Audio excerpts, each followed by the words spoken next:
In my guide video for Floor 12 Chamber 1 of version 4.5, I mentioned that we could abuse fall damage to defeat the Fatui Operatives quickly with characters that have strong knockups like Sucrose or Kazuha. And while my video did show the operatives taking lots of fall damage, I didn't really go into detail of how this exactly happens.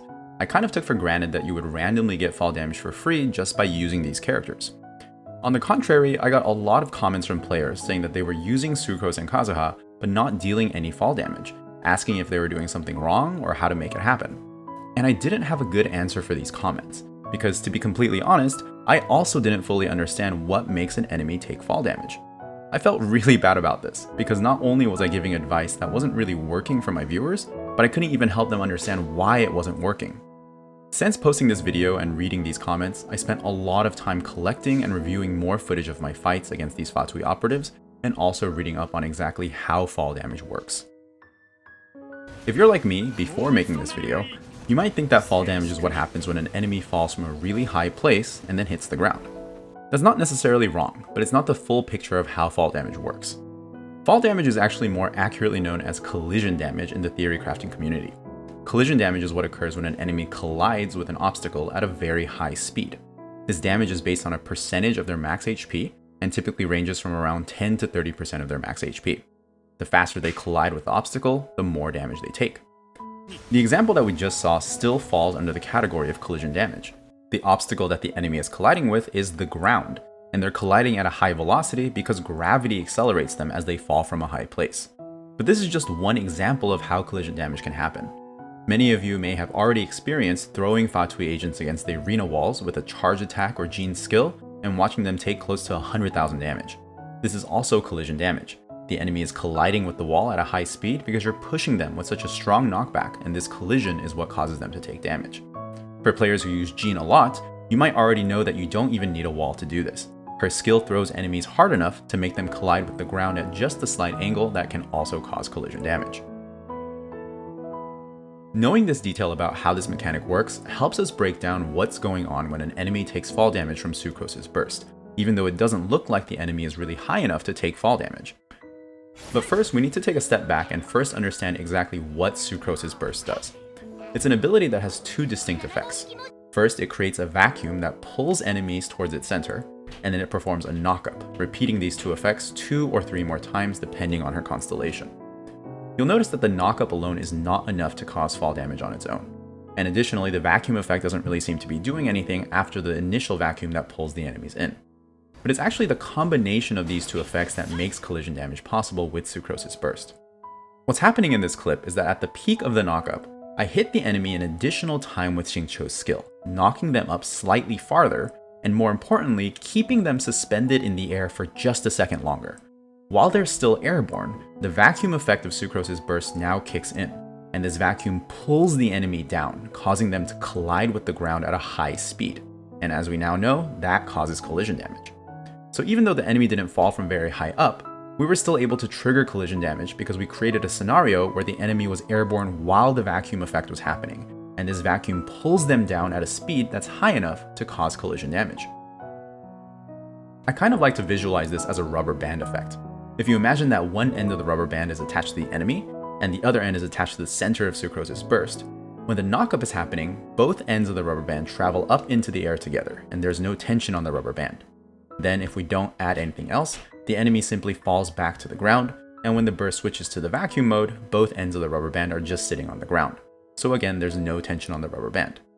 But, by adding an extra attack while the enemy is knocked up and keeping them in the air for a bit longer, it's like we're holding one end of the rubber band in place. Then when the vacuum kicks in, and the other end of the rubber band is on the ground, now there is tension on the rubber band. This causes the rubber band to snap back into place and violently pull the enemy back to the ground. Now that we understand how Sucrose's Burst is able to cause collision damage, let's take a look at Kazuha Skill next. Kazuha Skill consists of 3 parts: an initial knockup as he jumps into the air, another knockup when his plunge attack connects, and finally, after he lands, this little vortex which pulls in nearby enemies and items. A knockup followed by a vacuum, a very familiar combo. Again, his skill on its own isn't able to cause collision damage, because by the time the vortex forms, the enemy is usually already on the ground. But if we're able to introduce a follow-up attack that suspends the enemy in the air for just a bit longer, when that vortex kicks in, it will pull the enemy down and once again trigger that collision damage. And just as a bonus, this is the same mechanic that allows Animo Traveler to cause fall damage with her burst and skill. With her burst alone, the enemies aren't high enough to trigger fall damage by falling from that height. But when you use her hold skill just before the enemies are about to drop out of her burst, the vacuum created by that hold skill pulls the enemies downwards, accelerating their fall speed enough to trigger collision damage. Going back to Sucrose and Kazuha, let's take a closer look at this follow-up attack that causes enemies to be suspended in the air for longer, which we now know is a key component of triggering collision damage with these two characters. I've been using Sucrose Skill in both examples because I found it to be one of the only attacks that can consistently achieve this effect. The fact that it hits 2 times very quickly and has a relatively high hitbox both contribute to it being a very good candidate for what we're trying to achieve. One other combo that I found to work pretty consistently is to use Kazuha himself as the follow-up attacker, using his charged attack immediately after his skill. This quick multi-hit combo is able to juggle the enemies in the air just long enough for the vortex to kick in. Xiangling's Pyronado is another example, creating a kind of barrier around your character that prevents enemies from hitting the ground prematurely. Just as the operative is about to hit the ground, it knocks her up into the air one more time, successfully creating that rubber band effect with the vortex. And while it's not nearly as consistent, even something like Layla's skill can work to extend the airborne effect long enough to help trigger collision damage. There are a lot of abilities that can technically work with just the right timing, but these are some of the attacks that stood out to me as being the most reliable. Aside from character abilities, elemental reactions can also serve as this follow-up attack that extends the airborne suspension. By using a team that can frequently trigger reactions in the background while Kazuha is using his skill, you can sometimes get a reaction to hit an enemy while they're airborne, further suspending them in the air and causing them to get pulled down by the vortex for that collision damage. In this example, we can see this happening with Burgeon as well. The explosion from the Burgeon reaction causes a second knockup against the Animo Operative while she's still in the air. And then watch how quickly she falls to the ground because of the vortex, compared to the natural falling speed of the Cryo Operative. And while it is pretty rare, we can even achieve this with a Hyper Bloom reaction, extending the knockup on the operative just barely before she hits the ground.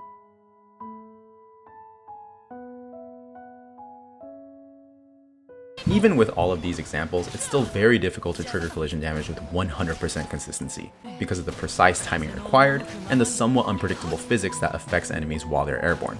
But by knowing how the mechanic works, we can at least structure our teams and rotations in a way that allows us to maximize the chances of triggering it more frequently. There are a few ways we can bake this knowledge into our team comps, whether it's adjusting your rotation to time Xingqiu's skill with your knockups, or integrating Kazuha's charge attacks into your rotations, or simply throwing a barrage of attacks and reactions at the enemy while they're being knocked up, and praying that one of them sticks. And even though I do use Kazuha in most of these clips, because he does have the fastest and most consistent knockup in my experience, we know we can still pull this off with Sucrose, or even Animo Traveler for those who are really looking for a challenge. No matter how you choose to incorporate this mechanic into your gameplay, I hope it gives you a slightly easier time in dealing with these extremely tanky and annoying Fatui Operatives. And if you're one of the people who commented on my 12.1 video from version 4.5, I really hope you're watching this, and I'm sorry I wasn't able to give you a better answer sooner. Even if you don't plan to do anything with what I covered in this video, I hope you still learned something interesting, and as always, thank you so much for watching.